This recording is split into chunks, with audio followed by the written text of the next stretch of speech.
នៅព្រឹកថ្ងៃប្រហ័ស3រោចខែមិញឆ្នាំម្សាញ់សតស័កពុទ្ធសករាជ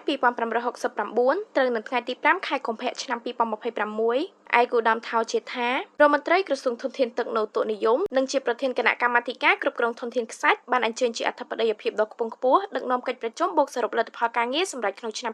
2025និងទិសដៅអនុវត្តឆមាសទី1ឆ្នាំ2026របស់គណៈកម្មាធិការគ្រប់គ្រងធនធានខ្សាច់នៅសាលប្រជុំរំដួលនៃទីស្តីការក្រសួងធនធានទឹកនៅតុនិយម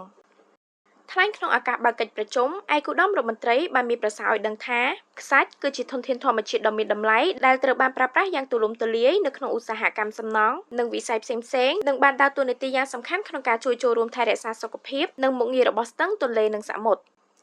ឯកឧត្តមរដ្ឋមន្ត្រីបានបញ្ជាក់ថាការគ្រប់គ្រងធនធានខ្សាច់គឺជាការចាំបាច់ដើម្បីធានាបាននូវការធ្វើអាជីវកម្មធនធានខ្សាច់ពាក់ព័ន្ធនឹងធនធានទឹកប្រកបដោយប្រសិទ្ធភាពនិងនិរន្តរភាពនិងបរិយាបន្នជាពិសេសការការពារសុខភាពស្ទឹងទន្លេនិងប្រព័ន្ធអេកូឡូស៊ី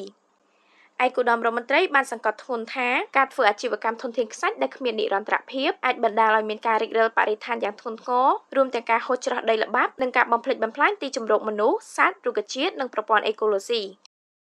ឯកឧត្តមរដ្ឋមន្ត្រីជឿជាក់ថាកិច្ចប្រជុំអន្តរក្រសួងនាពេលនេះនឹងទទួលបានអនុសាសន៍ល្អៗជាបច្ច័យដ៏សំខាន់ដល់កិច្ចដំណើរការរបស់លេខាធិការដ្ឋាននៃគណៈកម្មាធិការគ្រប់គ្រងធនធានខ្សាច់និងការពង្រឹងកិច្ចសហការអន្តរក្រសួងស្ថាប័នពាក់ព័ន្ធដែលជាយន្តការដ៏សំខាន់និងរឹងមាំក្នុងការធានាការប្រើប្រាស់ធនធានខ្សាច់នៅកម្ពុជាប្រកបដោយប្រសិទ្ធភាពសុវត្ថិភាពនិងនិរន្តរភាព